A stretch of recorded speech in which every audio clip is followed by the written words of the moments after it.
I could tell that Rick is very excited about some Keon Coleman stock right now. Yeah, no. And one last question for me is I talked to the corners, and we talked to the corners yesterday, and they talk about how they prepare for the receiver they're playing against, watching your release, watching how you get in and out of breaks.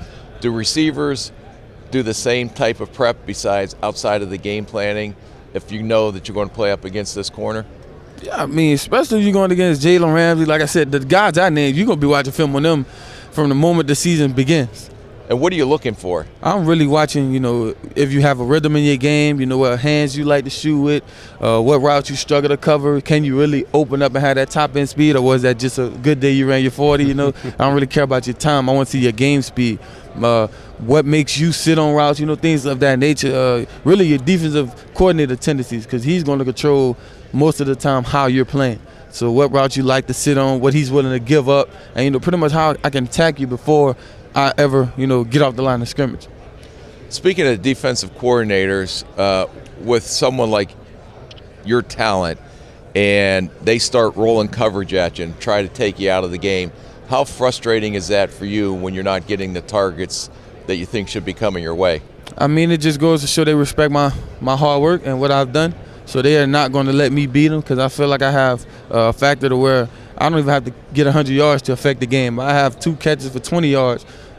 The game is going to get serious, because a lot of the rest of the team, everything just start happening. So it's like next time you look, Jaheim Bell went for a touchdown, Johnny went for 100, Trey Benson and LT got 100 apiece running the ball.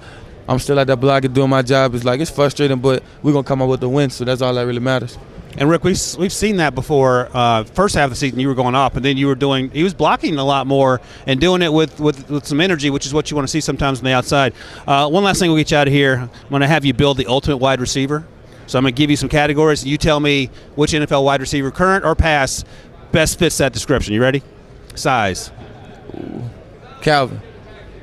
Speed. Tyreek. Strength. DK.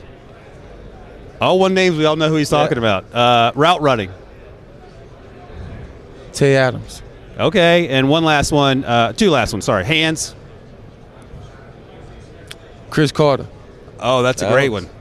Were you there with Chris in Minnesota? Okay. No, in Miami. In Miami, okay. Yeah. And last one, competitiveness. Randy. Yeah. All right, I love it. Keon Coleman, wide receiver, Florida State, by way of Michigan State, soon to be the NFL and probably a basketball star too. Keon, thank you so much for your time.